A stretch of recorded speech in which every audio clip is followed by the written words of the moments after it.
Bennett Davison here with the EuroHooplife podcast. We're going to be talking with Jalen Tweedy. Jalen, how you doing today? Good. How are you? Awesome. You got a beautiful background. It looks like someone's cooking breakfast for you. Look at you. You're a lucky lady. Thank you. So the question, we're going to go topic, and I think this is going to be a very informational topic, is specifically women's NCAA Division I, Division II basketball transitioning into women's FIBA international basketball. Let's go into the details about specifically of what expectations, maybe some roadblocks, some speed bumps that you may want to avoid. Obviously, men's and women's is the same thing, but there's obviously going to be some different nuances that may separate the two. Would you please discuss and go into that? Definitely. So definitely when you're also picking a college, keeping in mind the coaches you have and knowing the future you want to have after college, sitting down. I always spoke with my coach about playing overseas after college. Fortunately, she was from Serbia, Yasmina Perazic. She played at University of Maryland. She played overseas. She played in WNBA. So I made sure that I kept that connection and kept that in the back of her mind as well, that I wanted to go overseas after playing college. So we knew to prepare for that. And she had the knowledge to get you to where you wanted to be anyways. Perfect. Right. That was big for me when I was choosing a school. I went to Georgia Division II level school, but I was coached by one of the top coaches in the country, So knowing that I wanted to go overseas after, knowing that she would put in specific things for me outside of practice for us to work on for me to go overseas. We were always preparing for overseas during college. Yeah.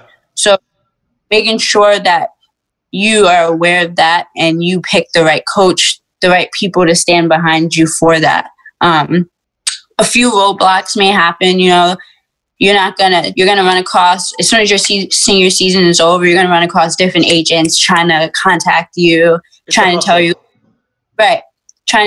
oh, you need to pay me for this, or trying to persuade you to let them represent you. And you have to make sure you're cautious, you're mindful, you're speaking to the right people to help set you up for that. I always spoke to my coach about things like that.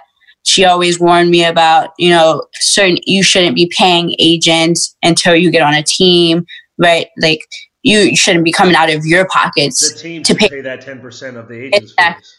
Exactly. The team is paying. So unfortunately, I had a lot of friends that didn't know that they were paying out of pocket. Their parents were paying out of pocket because they wanted so much success for their child. So just knowing those things, not getting caught up in words.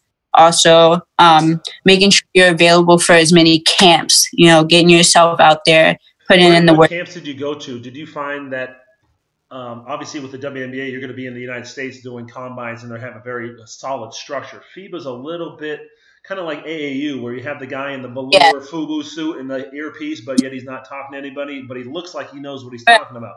So in FIBA, it's kind of like the same thing. I showed up to the airport once, and they're like, you just pay for the flight and we'll reimburse you when you get here. Don't do that. No. You go home, they say, you're going to pay for my flight. I'm going to stay home for another 2 days. Or they'll say, here's a contract. If you send us $1,200, we'll get that it's a scam. You shouldn't be coming out of, like you said, you shouldn't come out of pocket for anything. Right. Never come out of pocket for anything. As far as the transition going overseas, I would definitely, my biggest advice is do not get comfortable. I watched a coach come into one of the players' home and have a flight for them to go home. You know what I mean? Like, you still have to put in that work when you're overseas. You haven't arrived because you made it overseas. You still have to work hard. You still have to put up whatever they're expecting you to do, because they will send you home. Like, it's a job, it's a business. So don't think it's not like college where like, oh, you're there to get an education and you're playing basketball. So it's a little more leniency, where it's like, oh, you have school, school is a priority, basketball. Whereas you go overseas, it's strictly basketball. So if you're not doing what you're supposed to do on the floor, like, you're going home. Oh, yeah. Like, you go to Venezuela, you could be having a game where 2 days ago you had 36 points, and then you came out and had 10 points. You come downstairs, and there's another American sitting in the lobby like, hey, we need to talk to you. Like, oh, wow, that was quick. Right. I saw on the men's side, there was, like I said, there was 2 Americans. Only 1 American can play. One of the Americans, he started off starting every game. He had one bad game. He was benched. That one American kept playing well, and they sent him home. So it's like that one slip up in that 1 second can cause you go. So you have to always like constantly be on it. You can't get real. Say just from the experience, and you have 2 years under your belt. Obviously, this corona has kind of shut everything down for everybody worldwide. But as a female, what would you say is the best aspect or mentality you were just talking about? What's the best mentality? Just have that hunger, that drive, just go taking it at everyone's chest every single day. But at the same time, you're running a business. You are your own product. Right. Exactly. My biggest thing is stay focused, because obviously you go to a different country, it gets lonely. But I mean, you're there for a reason. You're doing what you're passionate about. You're doing what you love. So it's like every day you should be in the gym. You know what I mean? Taking care of your body, making sure you're not getting injured, ice baths, icing, finding every source you can to stay on top of your game, no matter what. Awesome. And then when the business side of things, we were just discussing about the in and out of the WNBA, how they don't overlap. How did you go bounce back and forth and play a little bit? Or do WNBA summer leagues? No, I strictly stayed overseas. That was my because I like to travel. That was a big thing too as well. When you go overseas, you're able to travel to so many different places, which is also another thing you should take advantage of, because it's much cheaper to go from Europe to Europe to Europe to Europe. Whereas you're coming from America back to Europe trying to do those things. So, and we also had, we would have tournaments after postseason. So we would go to Spain and we would play in Spain. So we had different things, and I would just stay there for the year. Awesome. Well, any last bits of information any wise words of knowledge that you can share with any FIBA, Federation of International Basketball Association players, about whether it be Ireland or just women in basketball, whether it be that transition? What would be the best tidbit of advice? I mean, you've already given a couple of, but what would be the last best tidbit? Keep going after it. It may not happen as soon as you graduate. It may take a year. It may take 6 months, but just keep going, because people are always looking for players. They're always looking for players to go overseas. Don't stop chasing your dreams, because it doesn't happen right after your last game of senior year.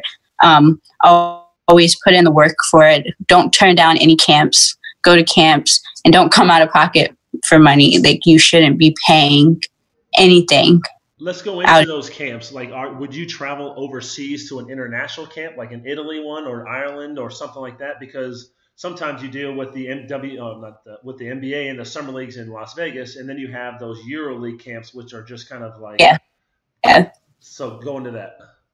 Right. So Eurobasket camps are the camps that I went to, which I think are good for exposure, but you have to, you know what I mean, kind of dip your feet in different things and don't turn it down, especially because you're not established yet. You shouldn't be turning things down as if you're, you know what I mean, don't put yourself on a high horse. A lot.